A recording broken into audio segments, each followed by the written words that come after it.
is gathered on the Cusack stand side. Crease Street, the chance of the first score falling to Ger Regan. Ger Regan across the face of the goal. The right full forward, Declan Sullivan, tried to put it into, keep it in play, but the ball going wide.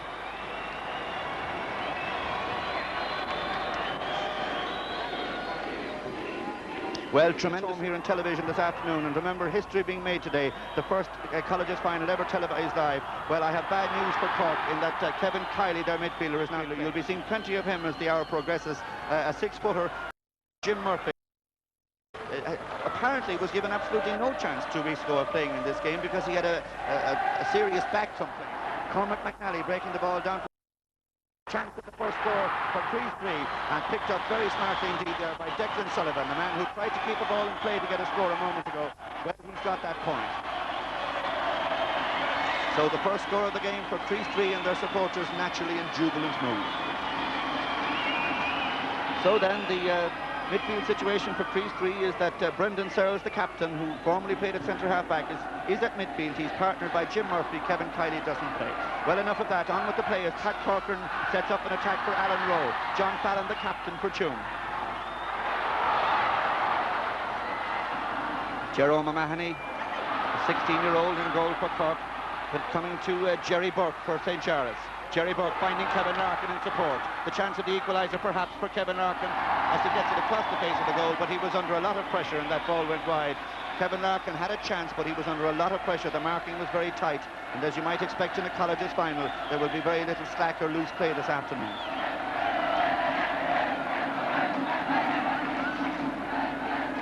Well, Jarlaths may have the advantage of the wind, but it's Crease 3 who lead by a point to no score. This kick out to be taken by the youngster Jerome O'Mahony, not even 16 in fact I believe, and he's a member of the junior team that are in the Munster final for the Hogan Cup. This competition today for a very famous cup, the Hogan Cup.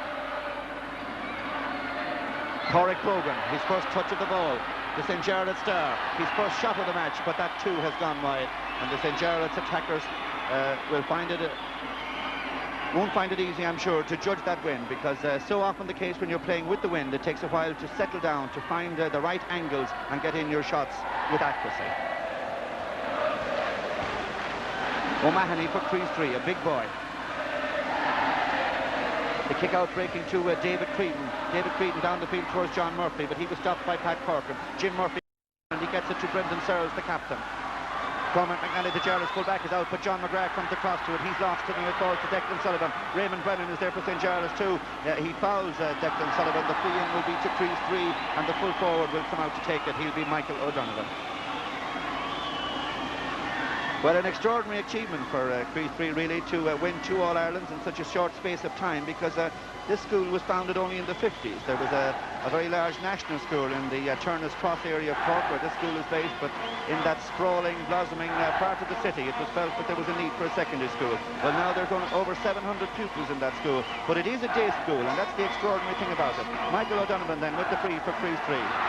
Sweeps it in, beautifully taken over the bar, another point for Crease 3. And as I was saying, it's not easy for a day school, having to depend on a student from a close-in area around the school to make a team. It's not easy for that kind of college to make an All-Ireland final.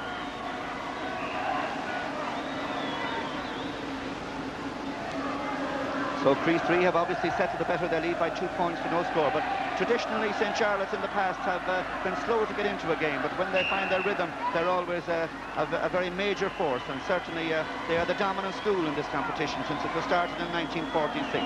Well, St. Patrick's of Armagh won that one. A fellow called Iggy Jones, who went on to become a great footballer, scored 3 goals and 4 points as St. Jarlaths were beaten. St. Jarlaths won the All-Ireland, however, the following year, and they've won 9 titles. They're seeking their 10th today.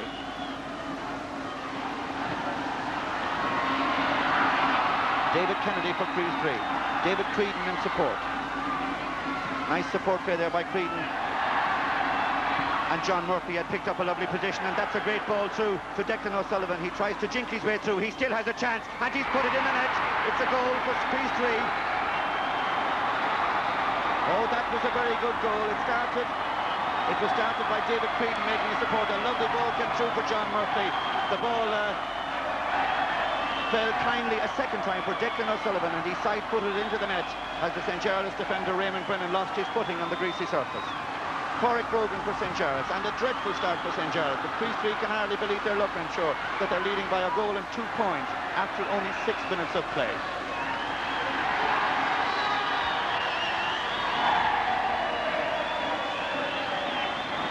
The free kick will be taken to Cork Brogan, but what an incredible start to this game. A goal and 2 points for the outsiders, and let me stress that because St. Jarlaths are very strong favourites, but Cork Brogan will settle them, and that's much better now for Tuam. That was a very good kick from quite a distance, but Brogan found the range, he was accurate, and he landed the point.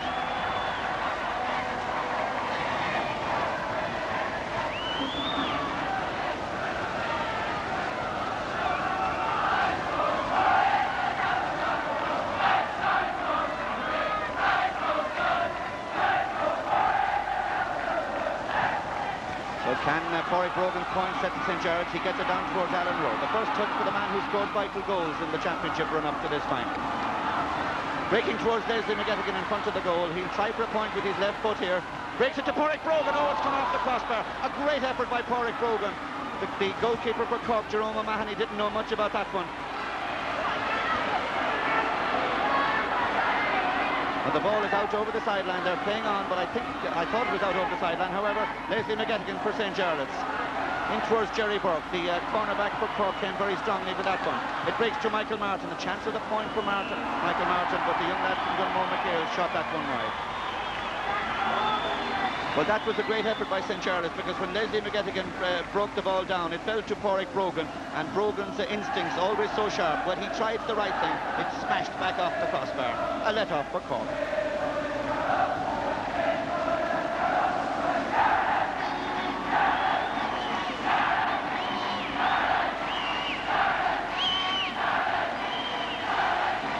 Well, a man to watch out for this afternoon is the St. Jarlaths midfielder Cork Brogan, rated by many as the best, possibly the best collegiate footballer in the game. He's 6'4".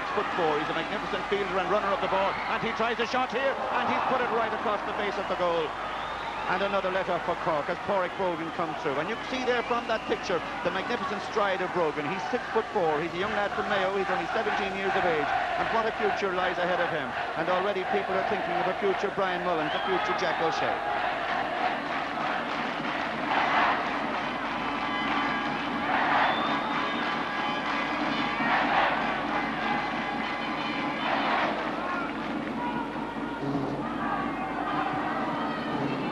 Well won there by Finney Walsh for Crease 3, the left half-back. Brendan Searles, the captain. A good attacking type of player, Searles. Towards John Murphy. And John Murphy, the Crease 3 cornerback, well, he picked that one off the ground. But I was about to say that this fellow is causing a lot of problems with the positions he's taken up. Because twice he has taken Pat Corcoran, the Jarlaths centre half-back, out of the centre half-back position. And Corcoran likes to play a pivotal type of game. Well, Murphy is causing him problems by bringing him right and left. Eddie Collins with the kick for St. Jarlaths. Brogan not quite catching that one cleanly. It comes to Martin. He's got Alan Rowe inside him if he can find him. It breaks to Mark Butler. Mark Butler, a great shot and a wonderful save by the goalkeeper. I think it's gone over the bar. I think Mark Butler's shot is a point. It is a point, actually. Mark Butler, the full forward from Kilmaine and County Mayo, took a great shot. A tremendous dive by Mahoney. Well, it's a point, but how well the goalkeeper did. But all credit to Mark Butler. As that ball came in, Jarlaths looking for the goals. Perhaps they'd be better off shooting for points, but in any event, it was a good effort, and they got the point.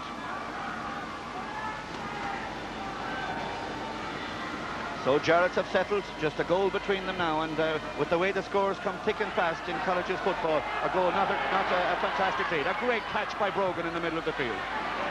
He's got Mark Butler. There could be something on here. Another great save. Jerry Burke is in there for Jarlaths. It's gone wide. Well, already you sense that Brogan is going to do things for Jarlaths. A magnificent catch, a great punt in. Mark Butler was in position. He might have tried to catch that one. Perhaps he was unsure of whether or not he was inside the small square. He tried to flick it. It was a clever little effort, but the goalkeeper again did well. Well, if Crease 3 are to win this All-Ireland final, I think they have a hero in the making in this goalkeeper O'Mahony, who has performed magnificently in the 10.5 minutes of play that we've had. Alan Rowe for St. Jarlaths. Leslie McGettigan. Chance of a point. A goal by Leslie McGettigan. 16 and a half years of age from Letterkenny, a brother of Paul McGettigan, who won an All-Ireland Colleges medal about 10 years ago or so with Gormanston. Leslie McGettigan got a great goal against Mells in last year's semi-final, and he's got a great goal today. Well, Jarlaths are looking for the goals. I said a moment ago that they might be wiser to take the points. Well, I would still feel perhaps that they'd be wise to take points, but there was nothing wrong with that effort by Leslie McGettigan. He's a very good forward, and he'll pose problems for Cork. Brogan goes high again.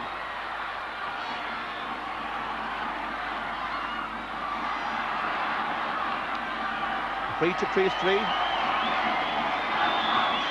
sides are level then after almost 12 minutes of play, and a very lively and exciting and indeed a very entertaining colleges final here. And this level of football, of course, always provides great excitement. They say in football that there's hardly a better level of football, and there's Paul McGettigan's brother, Leslie McGettigan, sticking that one into the net. And what a smashing goal that was. Michael Martin for St. Jarlaths got Pat Corcoran in support. A nice run by Anthony O'Connor-Davin for Tuam, a very strong lad playing at right half-back. Anthony O'Connor-Davin in towards Mark Butler. The goalkeeper has that one well covered, and the corner-back John Quinlan is there to support him. Across his own goal, that might have been dangerous, but it can still come for Frank Quigley.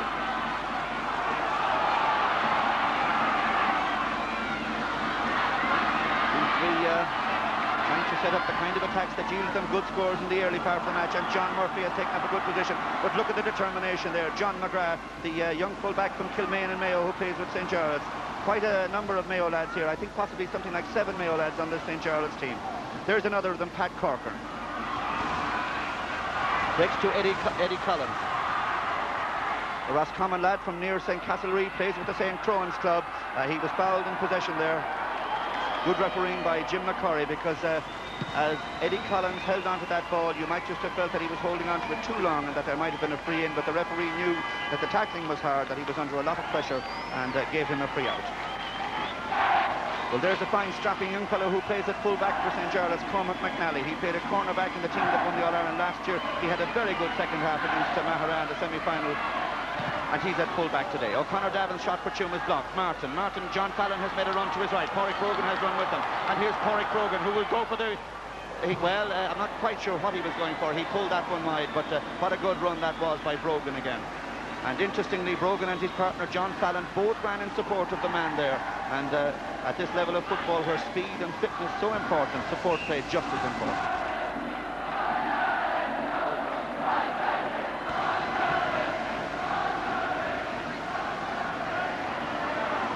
Kenny Walsh.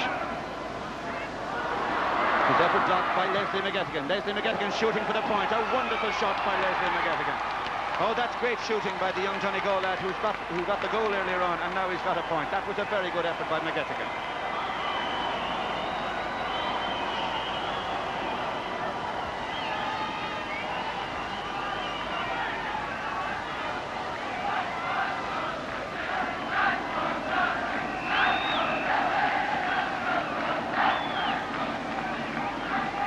Well, the goalkeeper there, Jerome O'Mahony, is waiting for a substitution to be made, and sadly for Chriost 3, Jim Murphy, the 6-footer at midfield, obviously his injury has not stood up to the test.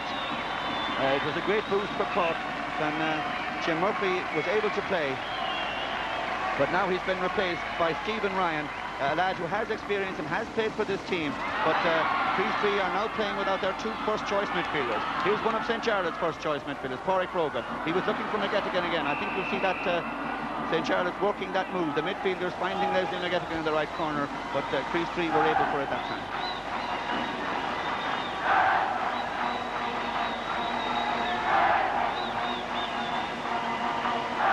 So after 15 minutes of play, it's 6 points to St. Jarlath's, 5 to Chriost 3, 1-3 to 1-2.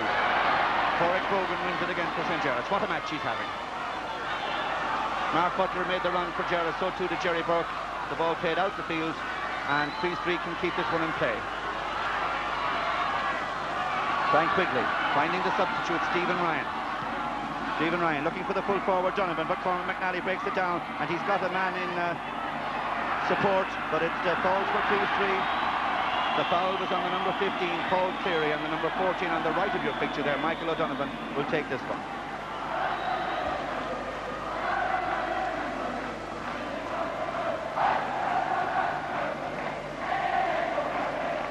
So the chance of an equaliser here for Michael O'Donovan, the Chriost 3 full forward. Well, this school, Chriost 3, has been a magnificent nursery for Cork football, and of the present team, very good players like Jimmy Kerrigan, Dave Barry, Timmy Dalton, Efi Fitzgerald, that good under-21 player last year. Well, they are all products of this nursery, Colaiste, Chriost 3. Comparatively young school, as I was saying earlier on, but already they've made a magnificent mark. O'Donovan's kick, not a good one, and he sent that one wide. Well, as I was telling you earlier, they won the 1968 final. They're trying for their third today, Chriost 3. They went on there.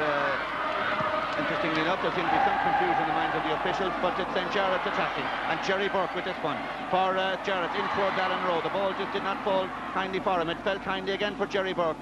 I think he was trying for the point there. Calls to Kevin Larkin, a lad who also had back trouble and had to come off injured in the semi-final against Mahara, but he's fit to play today. A free to St. Jarlaths and Alan Rowe. Well, after about 15 minutes of the second half of the All-Ireland semi-final against Mahara, Jarlaths were in a lot of trouble, but this fellow Alan Rowe got a great goal. And now he's got a very good point from that free. Jarlaths, interestingly, have a range of free takers because Brogan can point them from long distance, Rowe can point them from that far side with his right foot, and Leslie McGettigan can point them and take them from the right with his left foot. So tremendous options open to the Jarlaths sideline when decisions have to be made as to who takes frees. I was going to say about Chriost 3, they beat Belcamp in the 68 final, the team that featured some very good footballers in the Hogan brothers, and one of them, Derek, captained that team. Seamus Looney also played in that team. They won the hurling in Munster that year as well. That was a tremendous double. St. Jarlaths attacking again. Jerry Burke read that one well and let his man contest the ball. Jerry Burke will try for the shot here. Aimed it for Kevin Larkin, but it came to Leslie McGettigan. A very good block down by the right half-back Frank Quigley. And Frank Quigley runs in support again. Oh, that's good work by Quigley, the lad from the St. Finbarr's club. But it's gone out over the sideline. That line ball will be to...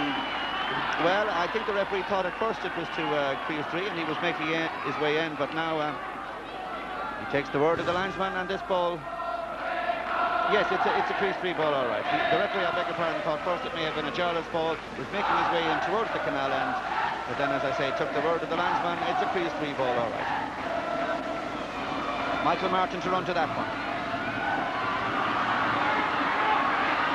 Won by Finney Walsh for Chriost 3, in towards Michael O'Donovan, but he has to come very deep for these type of passes. Oh, a great ball by Donovan. He spotted his man very well. That was a tremendous ball towards Ger Regan. Ger Regan, a dangerous-looking one. Ray Brennan is in there to get it out, but so too is the Chriost 3 forward, and he's in there too far. He's in no man's land, and there it's a free out. A moment of anxiety then for the St. Jarlaths defence, and that really was a wonderful pass because Ger Regan there, number 10, a school sprint champion, had taken up a nice position as the ball fell to him, but he just could not elude the St. Jarlaths markers.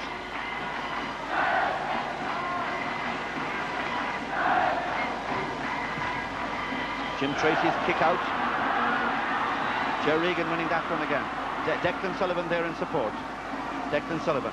John Fallon there to help for St. Jarlaths. Ray Brennan tried the block down, and that one, has it gone wide? No, they've kept it in play. Oh, a dangerous moment in there. Eddie Collins is covering, the left half-back in his own goal, covering, and John Fallon is also covering, and the free will be where the ball landed for a late foul there on Eddie Collins, the Jarlaths wing-back. So there's referee Jim McCurry. He also had charge of the semi-final between Jarlaths and Mahara. He certainly knows the Jarlaths style. But in colleges football, you hardly ever have bad-tempered matches. You hardly ever have dirty play. They're always played out in the most sporting of styles, and that certainly adds to the appeal, this unique appeal of colleges football. Alan Rowe goes high, but he's beaten to it by David Creed. Anthony O'Connor Davin. For St. Jarlaths, tussling on the ground there. The referee perhaps may throw the ball in, or will he rule that O'Connor Davin had it in his hands first? But again, I think that's a good piece of refereeing because the Tuam lad was in possession, and therefore in the subsequent tussle and tangle for the ball, he was the one who had to get the free. Cork Brogan to take it then. Well blocked there by Brendan Searles, the Cork captain, and Cork come away with it again. Declan Sullivan. Got Michael Donovan, the full forward in support. Donovan has to come out very, very far for the ball. He's beaten to it by Ray Brennan, but he's fouled, says the referee. And a free in to Chriost 3. Well, Chriost 3 won their second All-Ireland in 1970, and two men that had played in 68, Martin O'Doherty and Brian Murphy, played again in 70. Brian Murphy captained the team. I need hardly tell you that both of those players went on to win All-Ireland football and hurling medals for Cork, men who have given tremendous service down through the years, great players in their own right. That year they beat St. Malachy's of Belfast thanks to a late goal by a lad called Noel Miller. And Chriost 3 won two important matches this year, the Munster final and the All-Ireland semi-final, with late goals. They have a habit of that. Will they need to do that today, or can they do it today? Well, only time will tell. And up goes Pádraig Brogan in the square. Magnificent fielding again by the Tuam lad back there in support, and certainly the dominant figure in this game so far is Pádraig Brogan. Declan Sullivan, a young lad from the Nemo Rangers club, is injured there, and perhaps he'll get attention. Or will the referee insist that the play go on? Jim Tracy from Ballantine, and just inside the Mayo border,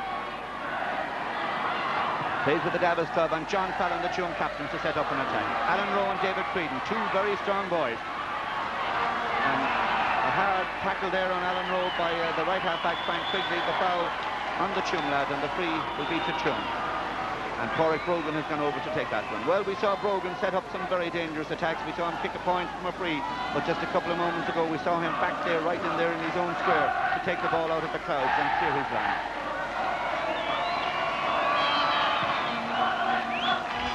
Alan Rowe loses that one to David Creedon. Pat Corcoran standing under it, studies ground, picked up a nice position and got that one away. Pádraig Brogan called for the cast. Kevin Larkin makes a run to his left. But Brogan looking for Mark Butler, the target man, at full forward.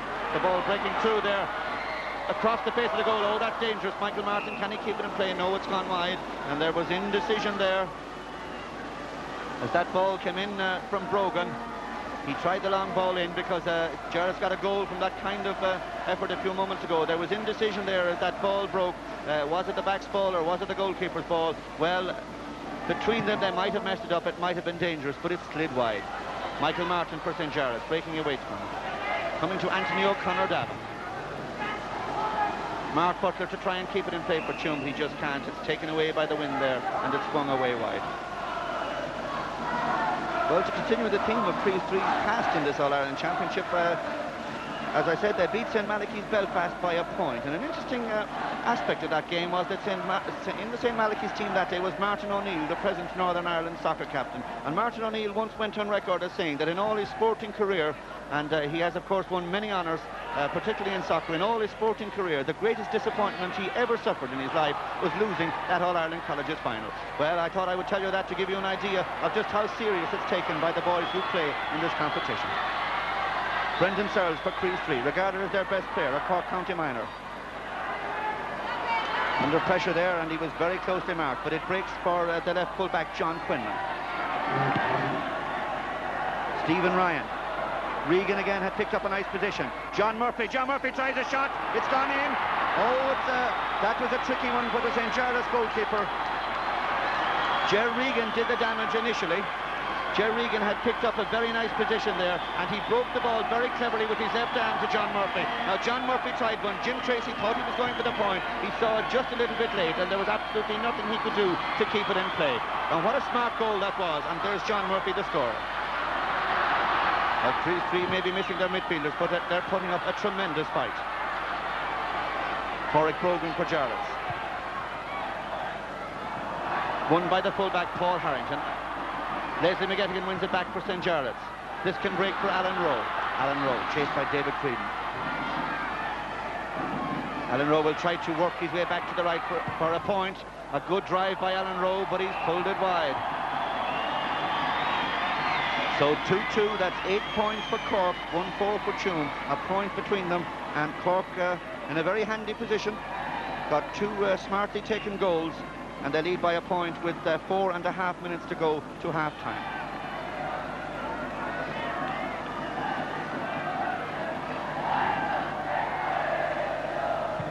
Jerome O'Mahony's kick out. Unable to keep it in play there, David Kennedy. And this line ball will be to St. Jarlaths and Pádraig Brogan. Well, Leslie McGettigan thought about taking it, but he's decided to leave it to Pádraig Brogan, who has such a tremendous drive of From long range, Brogan's shot there. John Fallon to keep it in play. Just can't. The wind has pulled it away again, and it's just gone wide. So anxious moments for Tuam, who played good football once they scored the goal. But Cork came back, and certainly Cork have taken their chance as well. On limited opportunities, they've got 2-2 and they lead.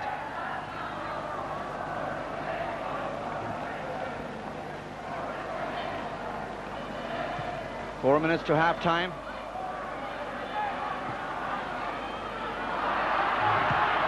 Finney Walsh to set Cork attacking again. Cork are playing with great confidence and great spirit. Stephen Ryan, the substitute. Pat Corcoran winning it for St. Jarlaths and then losing it for a moment. It might still come for the Cork man. Jarlaths under pressure. John Fallon back there, chipped it up nicely. Oh, that was good play by the Tuam captain. But it's won back by David Kennedy, and Corcoran wins him illegally, so says the referee. It's a free to Cork.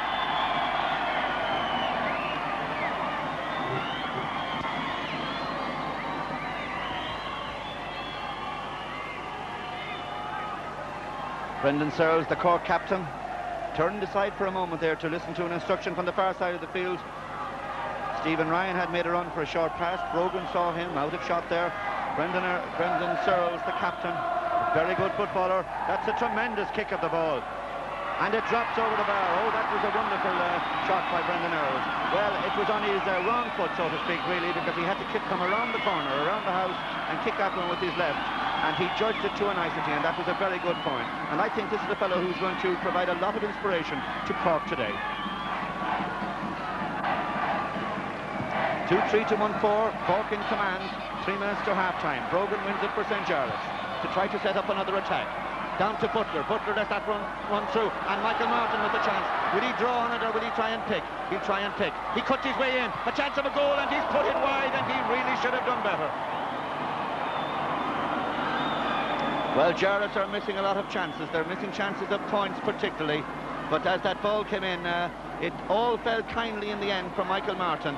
Brogan did the damage. Leslie McGettigan made a run that was deceptive, but he couldn't get the ball. But as Michael Martin went to pick that one up, he got it all right. He turned inside his man, and suddenly he found himself in a lovely position. Well, with the left foot, he might have curled it in. It was quite a good effort, but it went the wrong side of the post.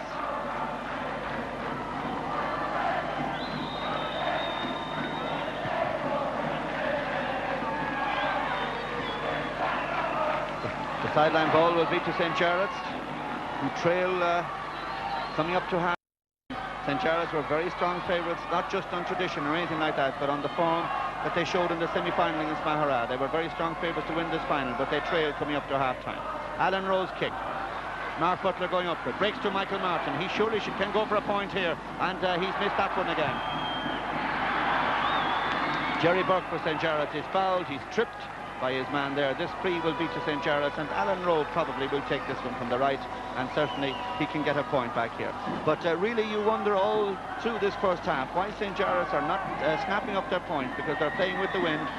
Leslie McGettigan did get a goal, but all their other attempts to sneak one in have come to naught, and Alan Rowe has put that one wide, and certainly things not going well for St. Jarlaths with 40 seconds to go to the half-time whistle.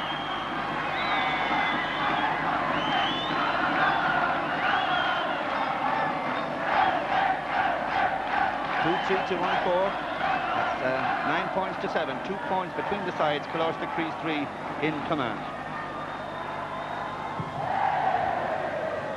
Not a good kick out this time either, and St. Jarlaths can keep it in play. Anthony O'Connor-Davin. That support there from McGettigan. O'Connor-Davin in towards Butler. Butler would try and flick it, but Paul Harrington won that one, and he won himself a free because Butler was too far in there. And so a free to Colaiste Crease 3. We didn't really have many stoppages. We had a substitution all right for Cork, and I don't imagine that the referee, Mr. McCurry, will add on too much time here.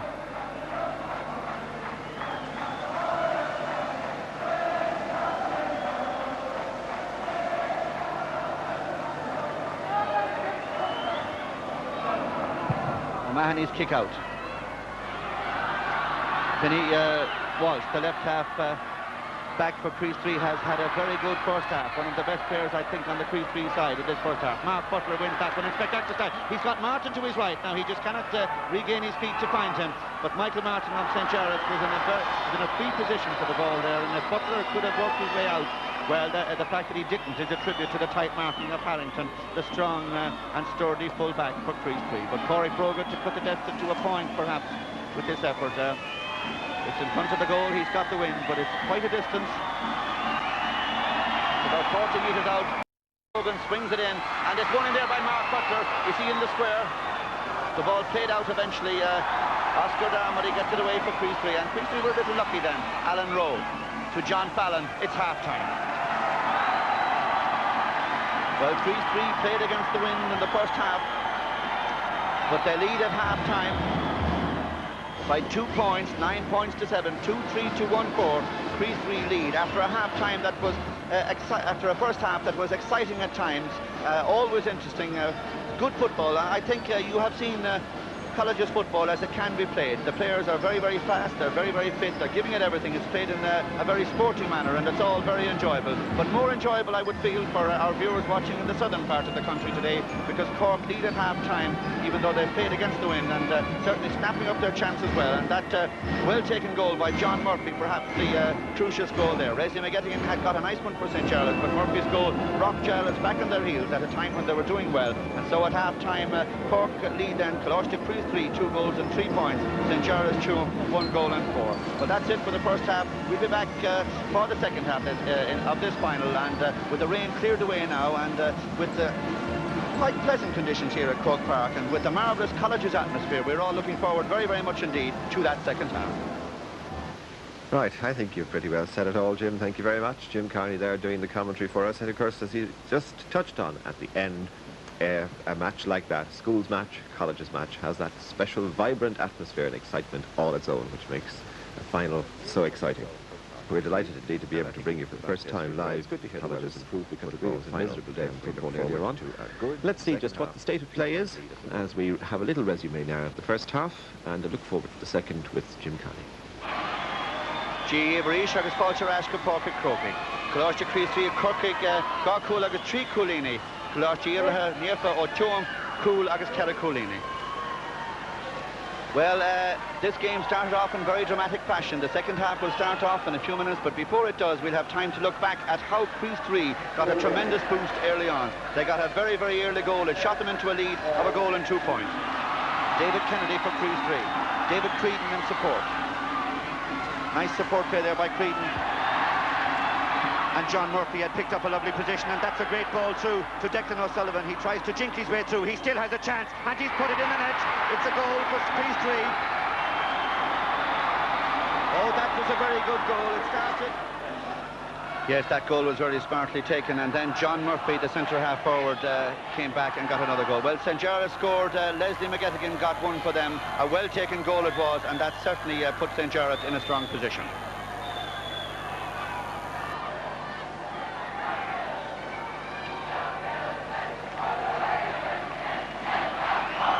Leslie McGettigan. Chance of a point. A goal by Leslie McGettigan. 16 and a half years of age from Letterkenny, a brother of Paul McGettigan, who won an All-Ireland Colleges medal. Well, we won't have time to show you the third goal. That goal was scored by John Murphy, I'm afraid. But all Cork supporters, I'm sure, will remember with great satisfaction how John Murphy stuck that one in the top right-hand corner of the net. We're all set to start. Second half, and away we go then. Corey Brogan for St. Jarlaths. Jarlaths, I feel, will play in a more determined mood in this second half. Pat Corcoran to run in support. Towards Mark Butler, the full forward. Mark Butler in towards John Fallon. John Fallon then is brought to the ground. 2 points St. Jarlaths trail, and certainly if Leslie McGettigan can kick with his usual accuracy, that deficit will be reduced to a point.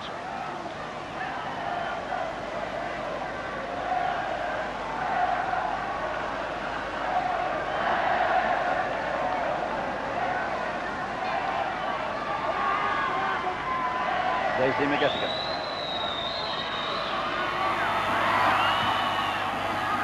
Kicks it well, and he's landed a point, and that's much more like it from Tuam. And Tuam supporters obviously will be hoping here that their side play a far more direct game here, and that when it comes into the forwards, that they'll try at least to shoot points, because they did get one past that young man, Jerome O'Mahony. But apart from that, O'Mahony was equal on several occasions when Jarlaths rather hopefully tried for goals.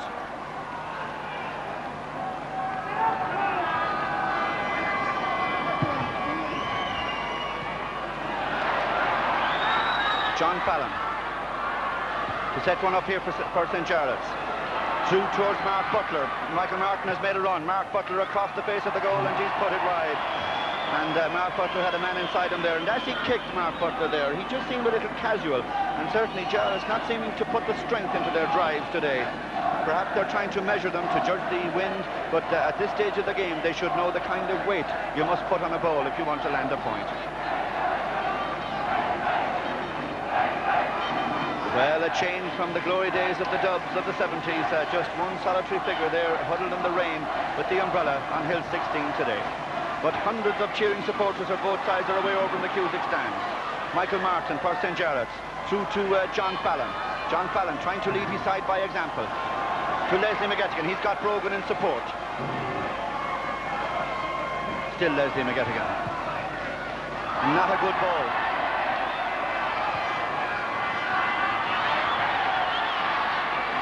David Kennedy for Crease 3. A very fast player, but too fast, and indeed the ball was too fast there because it ran out of play.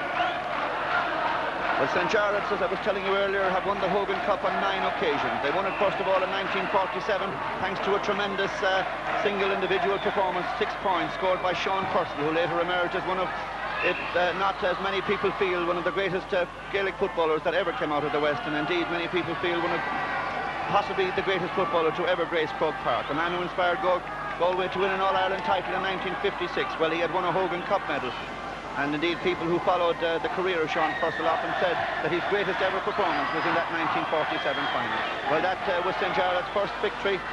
They won again in 1958. They won in the 60s, the 70s and in the 80s, so they've won an All-Ireland in every decade. But what they dearly like, most of all, I'd say, is to win 2 in a row, one back-to-back, by winning here today. A good block down there by Leslie McGettigan.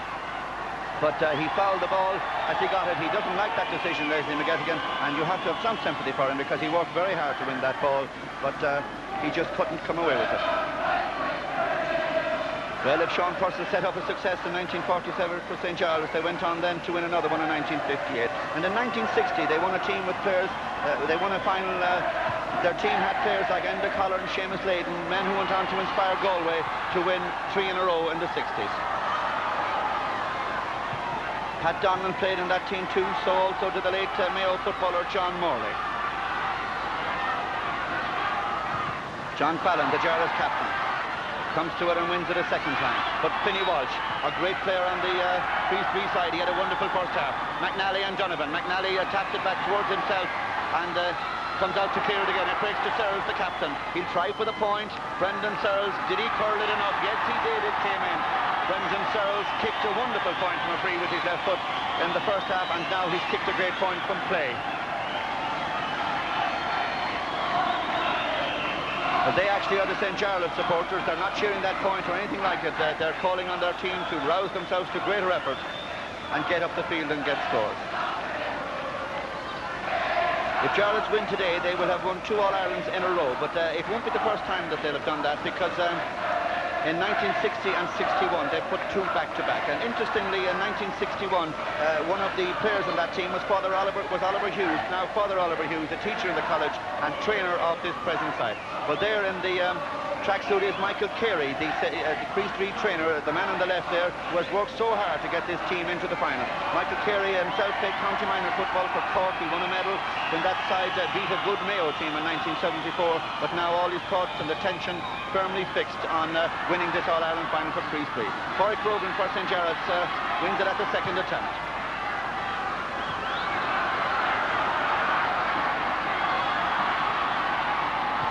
John Quinlan got that one out for Crease 3, and then it broke down to John Murphy. John Murphy looking for the point. Another dangerous looking one, but that one has gone wide. John Murphy just not finding the accuracy there that he showed in the first half when he scored that goal. Well, after 61, St. Jarlaths went on and won 2 more titles in 64 and 66.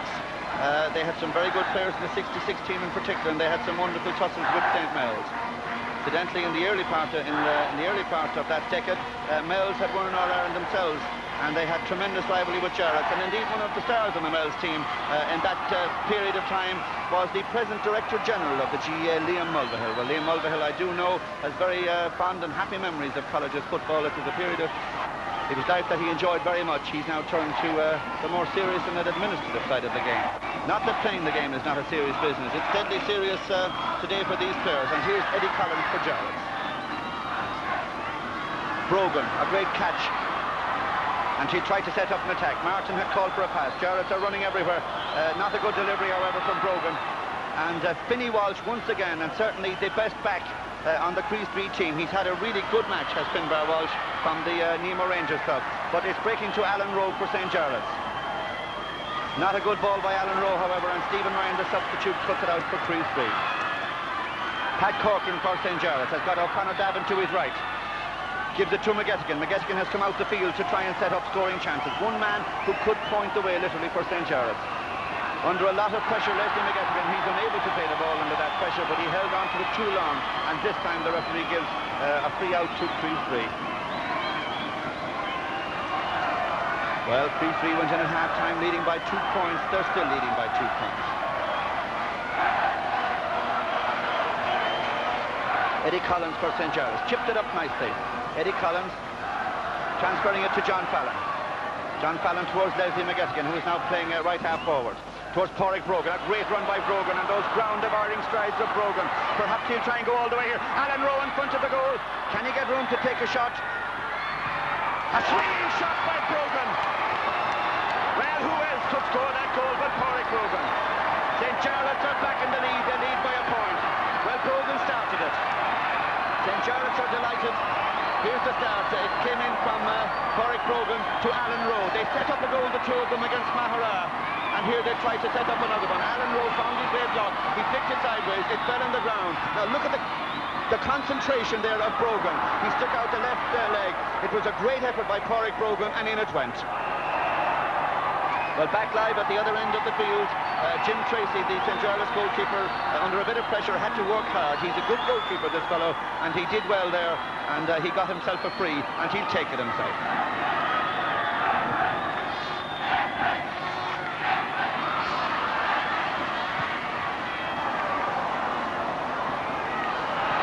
And a very good drive there for Chriost 3, a very good point there to keep them in contention. In fact, it brings them back to level pegging on the scores. 2-5 each now.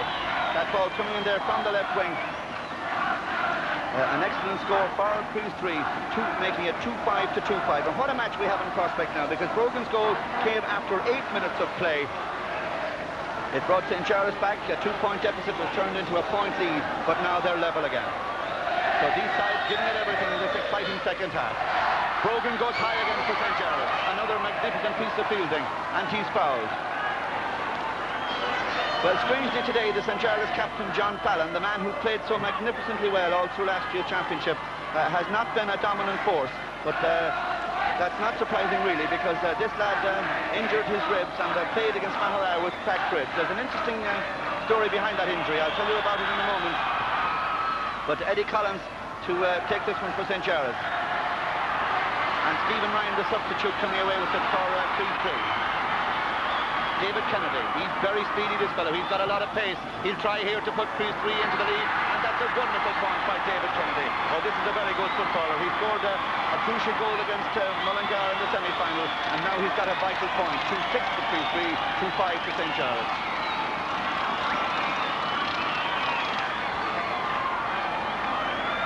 Well, it's interesting from a St. Jarlaths point of view that Fallon and Brogan, the midfield partnership, played against each other. Brogan playing for Mayo Miners and Fallon playing for Galway Miners in a game recently. And in a tussle for the ball, Brogan, it was, who crashed into John Fallon and injured him. So if John Fallon received an injury from his midfield partner, well, certainly it is curbing his powers greatly in the past couple of matches that Jarlaths have played. But here's Ger Regan. He was a school sprint champion at one stage for Cork, but he's just ran out of puff at the end of that run. But it can still come for the Chriost 3 lads, and in fact they've won a 9-ball because John McGrath couldn't keep that one in play for St. Jarlaths.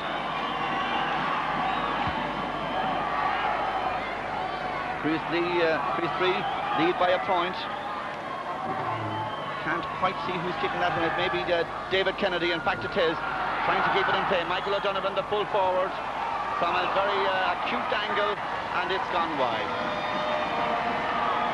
11 minutes of play gone. A point between them. Chriost 3 lead and Chriost 3 belying the tag of underdog with a tremendously gutsy performance today. The Jarlaths supporters trying to rouse their side once again. Both teams have tremendous support here today. Brogan goes high again. Wins it at the second attempt, and what a great match Cork Brogan has had. Towards Alan Rowe, the strong man in the Jarlaths attack. Alan Rowe marked very tightly today, and has lost that one. David Creedon did very well for Chriost there as he got it in towards Searles, the captain. And now Ger Regan has made a run, a very good run. Ger Regan can surely take the point from there. Will he try and go all the way? Perhaps it'll be a free out. Yes, it will. He ran too far with it there, and really that was very... well, perhaps I shouldn't be critical, really, because it's inexperience and immaturity, but he's only young, this lad. He's not even 16 years of age, and I daren't criticise a lad for running too far with it at that age, because these young fellows still only learning about the game at this level. But he might well have gone for the point all the same, you'd have to say. Searles and Ryan. Ryan, the substitute, winning it for St. Jarlaths. Fallon tried the block down. Corcoran for St. Jarlaths. And McGrath to come out with it. McGrath should try a first-time delivery. Gives it to John Fallon. John Fallon. Blocked out. It can still come for St. Jarlaths. McGettigan. McGettigan, who has worked so hard in this game. Still a point between the sides. Still Chriost 3 lead by a point. 12-11. 13 minutes of play gone.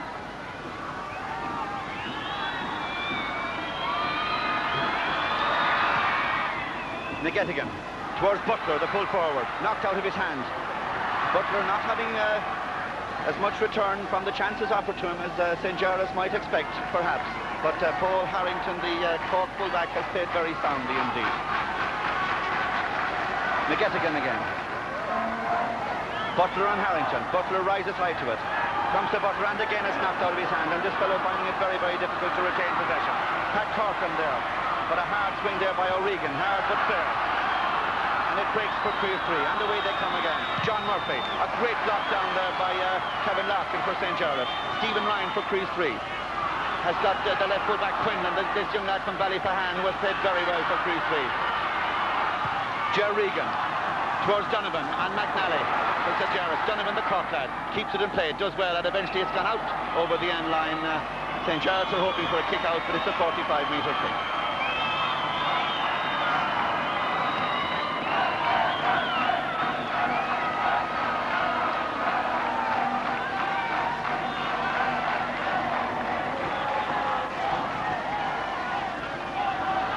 So Brendan Searles, the Cork captain, happy, no doubt, that his side are leading by a point, playing with the wind in the second half to kick this one. Strongly built fellow he is. Indeed, the physique of these lads on both sides is very, very impressive, and certainly if they continue and maintain their interest in football, we'll see some very good footballers here in the future. O'Connor Davin to keep it in for St. Jarlaths, but it's just dropped over the line, and Searles will take this 45 big kick again from almost the same position. He may leave it, actually. We'll see in a moment.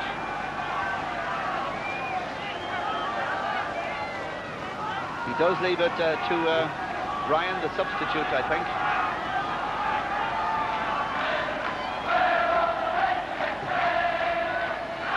So Chriost 3 continually attacking. Searles had made a run.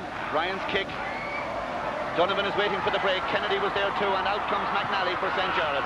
But the ball's breaking down to Ryan, the substitute. John Fallon to try a block down again. There's a Chriost 3 man under that. I think it's Murphy, the centre half forward. Murphy, his shot is blocked, and that ball has gone wide. So relief for St. Jarlaths, but certainly the Jarlaths backline under a lot of pressure in this second half. And St. Jarlaths would be well advised at this stage to try and improve their play on the far side of the field, because certainly John Quinlan and Finbar Walsh, when they attack down that far side, and Ryan the substitute, doing a lot of damage. But here's Brogan for St. Jarlaths, trying to get it towards John Fallon, but having to play with the left, Pádraig Brogan hardly ever uses his right, and having to play with the left, he had to turn back and come around, and thus he made life hard for himself there, and the ball went out over the target. But Brogan, the man to keep Jarlaths in it, and here's John Fallon, the captain, looking for a man in support. He finds one now in Leslie McGettigan. Leslie McGettigan under a lot of pressure. Perhaps he'll get it free. He will. Still a point between the sides, and they're very, very evenly balanced at this stage. But Cork Brogan, even though playing into the wind, well, he really hits a terrific thump on a dead ball. And he may even be hoping to send this one all the way.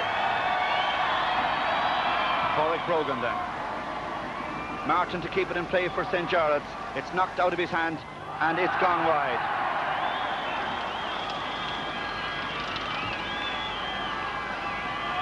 Almost 17 and a half minutes of play gone. Crease 3 leading.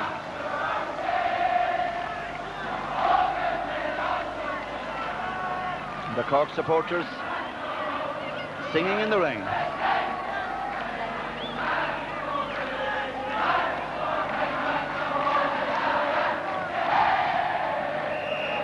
Well, St. Jarlaths have won the All-Ireland in every decade because after the 60s they won an All-Ireland, 2 All-Irelands in the 70s, 74 and 78. 2 teams captained by Mayo County players, Henry Gavin and Jimmy Lyons. And of course St. Jarlaths won last year. Can they do it again this year? They're under a lot of pressure to retain that Hogan Cup. Crease 3 playing with tremendous fire. David Kennedy, one of their better players, the left half forward. If Crease 3 were to score another point here, it would put Jarlaths under a lot of pressure, you'd have to say. It might fall a second time for Declan Sullivan. Declan Sullivan, left-footed, but it's just gone wide. And in the heavy conditions, it's not easy for these lads to score. You'd see them really at their flying best on a drier sod. But yet we are seeing some tremendous football in this All-Ireland Colleges final.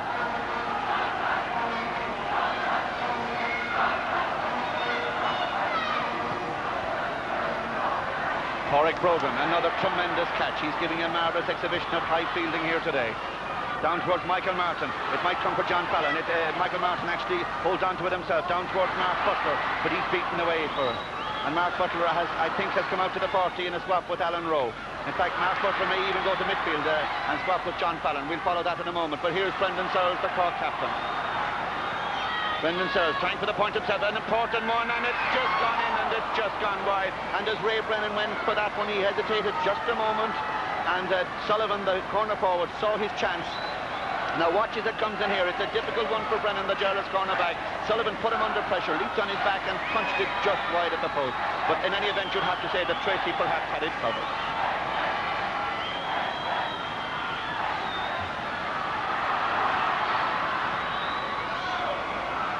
Tracy again for St. Jarlaths. Tripped in the goal in there as Sullivan went in. And St. Jarlaths might have benefited if the referee had let play go on there, because they must stop now, and Crease 3 will have a chance to regroup their forces. There's another substitute coming in for Crease 3. The lad going off, I think, is the number 15, Paul Cleary, another of the 9 Nemo lads on this team, and the number 19, the substitute that has come in, is Eugene McCarthy, according to our programme. So Jim Tracy with the kick out then, a point between the sides, 9 minutes to go. Brogan goes up again for St. Jarlaths, but he's beaten this time. Tracy under it for St. Jarlaths. He's got a couple of men to give it to. One of them is Raymond Brennan, and not a good ball from Raymond Brennan, and it's gone out over the sideline, and he might have been better than to place Eddie Collins in front of him. But here's Ger Regan. Eddie Collins in fact had let his man go. He was concentrating on Regan, and another man had gone loose.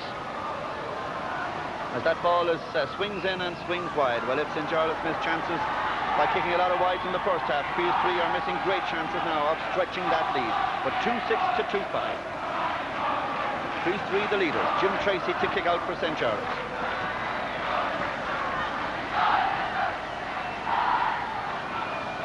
Brogan goes high again for St. Jarlaths. Cork Brogan to try and set up an attack, but the Jarlaths attack is not playing with great cohesion today. Ger Regan had called for that pass. Crease 3 always seem to be able to find their men, and that's the problem with St. Jarlaths. Michael O'Donovan out for it. Breaking to the substitute McCarthy across the face of the goal, but McGrath, the Jarlaths right full-back, the young lad from Kilmaine, did very well and averted danger there, but it may be only temporarily, because this is a 45-metre kick to Crease 3, and Stephen Ryan, the substitute, will take it again. Will Brendan Searles take it? No, he leaves it to Stephen Ryan. The Crease 3 supporters in great voice, and how well they might, because we now have only 9 minutes to go in this game. Stephen Ryan, oh, a great kick. Jim Tracy to try and keep it in play. It'll surely be a free out. There are Crease 3 men in, but play on, says the referee. Down towards Larkin and Brogan. Larkin to win this one for St. Jarlaths. To get it up the field towards McGettigan, but that's not a good ball. It's going to run away from him. McGettigan and Quinlan. Quinlan to try and keep it in play. It's a Jarlaths ball.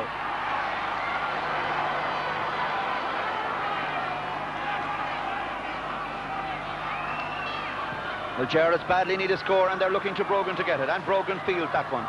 But it's kicked away from him, and when you're in the lead, you play with a certain spirit that you never seem to find when you're behind, and Crease 3 are playing with that type of heart. McNally and Donovan. McNally breaks it down. There's a man in support. That man is Murphy. He springs out, but he's put it wide. Oh, the linesman, the umpire actually is unsure of that one. The umpire on the far side is really unsure there, because he looked across, he hesitated, and after hesitation he flagged it wide. Well, I must say I was in absolutely no position to judge that one.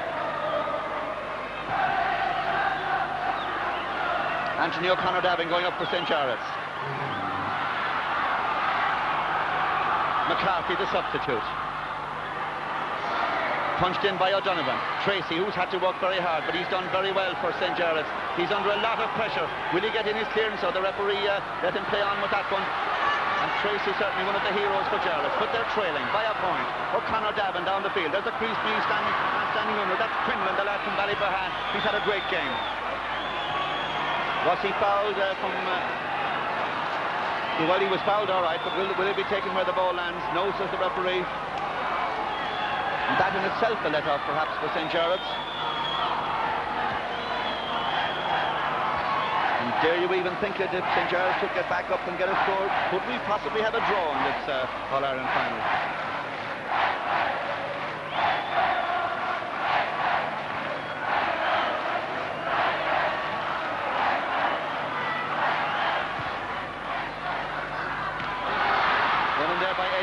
For St. Jarlaths. 7 minutes to go in the game. A free out to St. Jarlaths, and Eddie Collins himself will take it.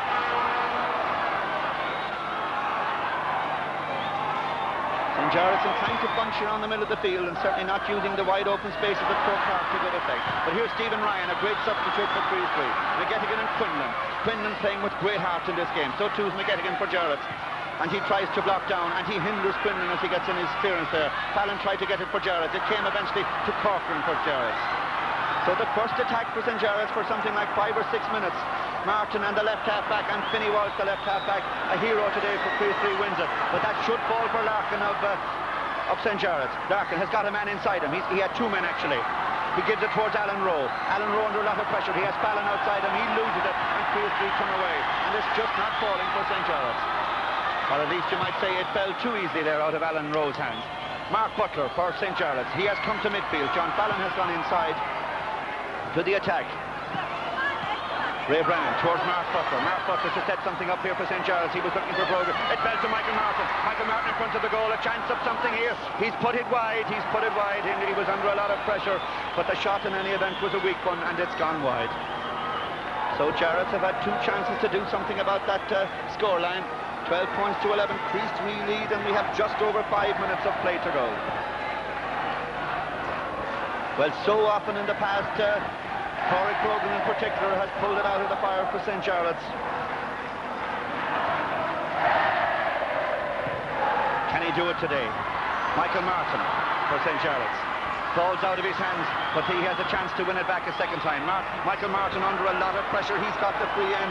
It's at a difficult angle. It's not an easy one for St. Jarlaths, but my word, it's an important one. McGettigan, the man entrusted with the responsibility for this one.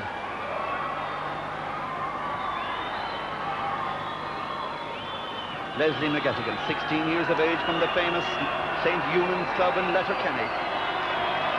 So not just all Galway, but all Donegal, I'm sure, behind this young man as he steps up to attempt the equaliser. 12 points to 11. 4 minutes to go. And Leslie McGettigan will have to replace the ball. Time is precious for St. Jarlaths, but he did have time to replace it because the referee was speaking to some mentors who were on the field. As Leslie McGettigan kicks now. It looks a good one. It swings in, but he's put it wide. 4 minutes to go. St. Jarlaths still trail by a point, but still they hope. Chriost 3, can they hold out against all the odds?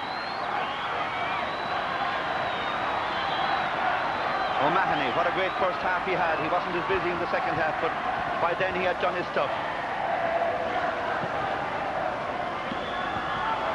Blocked by Jerry Burke for St. Jarlaths. He's got Larkin inside him. Jerry Burke to try and come across the field. He's under a lot of trouble. He overcarried the ball. It's a free out to Chriost 3. And the first time drive in towards the goal was on there, but it didn't come from St. Jarlaths.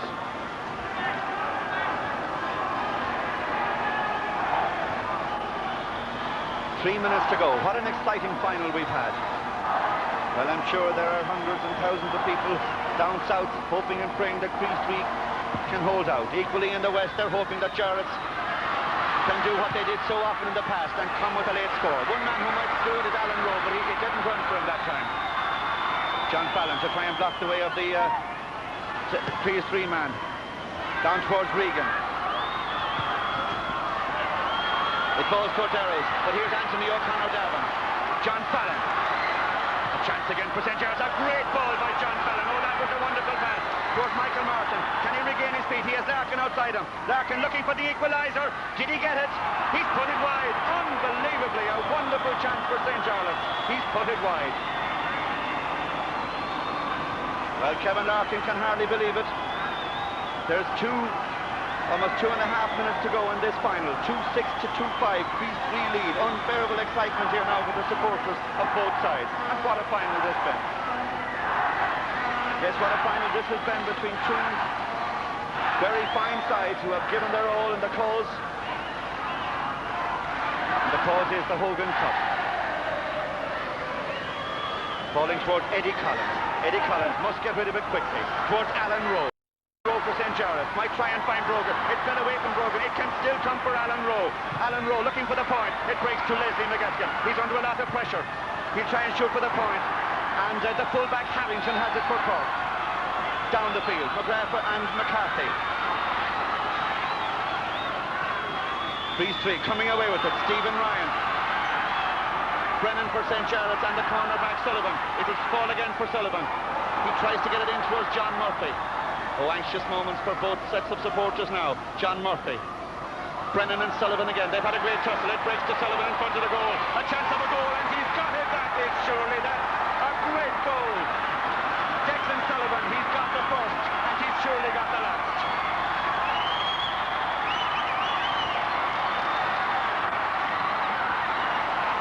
Declan Sullivan the score. There was nothing on his mind but a goal, and nobody was going to take it from him. 3-6 to 2-5. Chriost 3 in command now. The right half back Quigley. Eddie Collins for St. Jarlaths, but surely it's too late. Eddie Collins coming up the field. A heavy challenge on Eddie Collins there. Still Eddie Collins towards Pádraig Brogan. He's got Burke outside him. Brogan with the shots, but when you're behind by 4 points in the last minute of an All-Ireland final, it simply does not come right for you. Well, no man tried harder to win this match for St. Jarlaths than Pádraig Brogan, but the Cork supporters in jubilant mood, and they're entitled to be. Because against all the odds, playing without their midfielders, well, one of them started, but he had to go off injured. So that was a double blow for Chriost 3, but they played with fantastic heart. And late goals in almost all of their matches this year have done the trick. Brogan again for St. Jarlaths. Towards Butler, but it ran away from him. And here's Searles, the captain.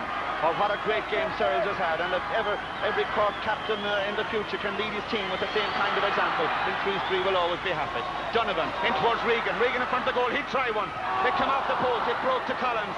Oh, a great effort by Regan. That surely would have been the proverbial icing on the cake. St. Jarlaths come away, but we're over time now. McGettigan drawn towards Larkin. Brogan runs for it. They're all trying now. This is wonderful football. Brogan is going to try and go all the way here. They're trying to trip him, but it's blocked down. It can still come from Martin in front of the goal. Martin for St. Jarlaths, and he's put it wide. That's the story today for St. Jarlaths. They've had chances and chances and chances, and they've just put them all wide. Well, it's surely Chriost 3's cup now, and their trainer Michael Carey was telling me during the week that he thought they were up against it, but that spirit might carry the day. And it has. It's all over. These three have won it.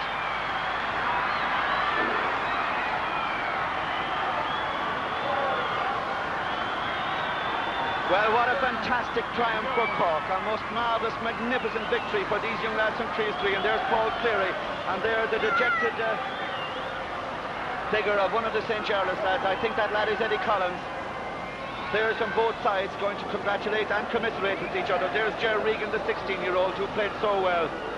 But St. Jarlaths are absolutely devastated. There's Anthony O'Connor-Draven. He tried his heart out for St. Jarlaths. But Michael Donovan, the full forward, he had a good match too. He had a great tussle with Cormac McNally. But all of these players tried so hard today. But in the end, it was the opportunism of Sullivan, the right corner forward.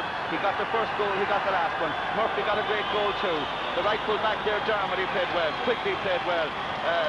John Quinn, the left full back, had a great second half. Finbar Walsh had a great first half. The banner's telling the story there for Chriost, but all these lads who played their hearts out, and Brendan Searles, the captain, will come up now and receive the cup. Well, you have to feel enormous sympathy for St. Jarlaths, even though some of these lads, 5 of them, won All-Ireland medals last year, and came back hoping to win a second medal today. But in their minds today, I'm sure they won't even be thinking of last year. One of Jarlath's lad, Anthony O'Connor-Davin, I think, has even thrown away his gloves, such as his dejection, and he can hardly believe it. But Cork certainly can believe it, and there's Brendan Searles. Well, St. Jarlaths were always in it with a chance until 2 minutes from time when Cork got that last goal. Stephen Ryan, the substitute, a great substitute, had sent that ball in. It broke there to Declan Sullivan.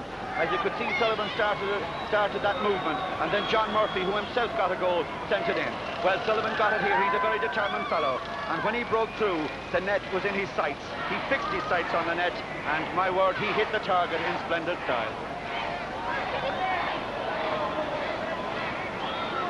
So the Cork supporters cheering their team. Those green jerseys with the black and white.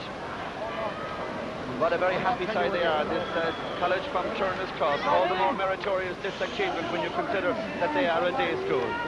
But traditionally in the past, but in both hurling and football and colleges fair, teams that come out of the south always play with that rare kind of spirit that you find hard really to wear down if you're playing against them. When you look back at the famous players who played for both sides today, well, the one conclusion that you've come to is that some of these players too will be famous in the future, if they're not famous already, because this match being watched all over the country today by followers of the type of football that is played in colleges football, and I would like to think that you saw today colleges football at its absolute brilliant best. Some sweeping movements through the field, some great passing, some magnificent fielding. Brogan of Jarlaths and Searles of Cork in particular, and some great defensive work on both sides. And I think Quinlan and Walsh on the left flank of the Chriost defence gave as good an exhibition as I have seen of defensive play on one flank of a defence. So the Hogan Cup, that famed cup first played for in 1947. St. Jarlaths won it 9 times, Chriost won it twice before, and now they've brought off a third. So every time they reach the All-Ireland final, Chriost win it. And no doubt the happiest man today will be Brendan Searles. You see him up there, the Cork captain. He's got a big smile and he's well entitled to, and I would imagine that down in Turner's Crossway and this evening in places like Ballyfahan and Douglas and down by the Bars Parish down in the Loch, I'd say they're getting bonfires ready for these lads. And what pride must be felt in the hearts of everybody connected with Nemo Rangers, because I can tell you that the Nemo Rangers that played in the Cork side, that played in the Cork County Championship this year, no fewer than 14 of them went to Chriost. 9 of these lads who played here today are Nemo lads too, but they're continuing a magnificent St. Finbarr's tradition in football and hurling, one of the great clubs in the country. There's their representative today, Brendan Searles, the captain.